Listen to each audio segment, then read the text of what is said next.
vitu vya kufanya kabla hujaenda kuandamana tarehe 29 kwa nyinyi watu ambao mnataka kwenda kuandamana.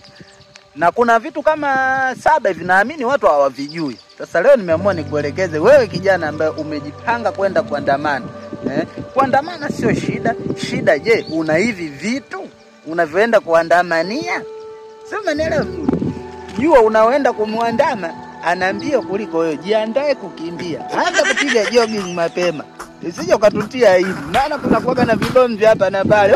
Hapo hujui kukimbia. Make sure hauna pressure. Make sure nyumbani familia umeiacha vizuri. Ushaelewa bana? Kuandamana sio unaenda kuandamana unaandamwa wewe unakuwa una. Acha miemko ya 3 hivi.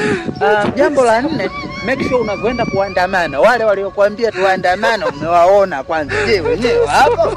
Sio kwamba unaandamana wenyewe hamna. Hilo la 4. Na jambo la 5, unavyoenda kuandamana usivae viatu sikonkinko, viatu ambavyo kukimbia vinaweza. Yaani jiandae na kukimbia, mchakato bado unaendelea. Jiandae kukimbia kwa sababu lazima utashindwa tu. Kuna viumbe vinaitwa FFU. Wana jina lao kitaalamu FFU, lakini Watanzania tumetafsiri fanya fujo uone. Wenyewe hawataki fujo tu, yaani fujo hawataki. Jichanganye. Unaenda kuandama unaandamia FFU. Wewe utakoma kuzaliwa. Sikutishi mimi sikutishi. Mimi nakuelekeza sisi tunaenda kuandamana, twendeni. Uwe na chaka kama hili. Hiyo namba 6. Make sure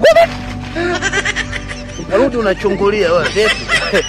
Hatari hiyo. Na namba 7, mimi niseme tu kuwa makini. Kuwa makini. Msome mtu unaoenda kumwandamania. Alafu hiyo namba 7 pia imeambatana. Jua unaenda kuandamana kwa sababu ngapi na sababu zipi. Ushaelewa? Kama chatism demand zilikuwa 6. Chatism demand. Wewe unaenda kudemand kitu gani? Hujui chochote, wewe unaenda tu namna gani? Wewe jinga wewe watakufanya vibaya.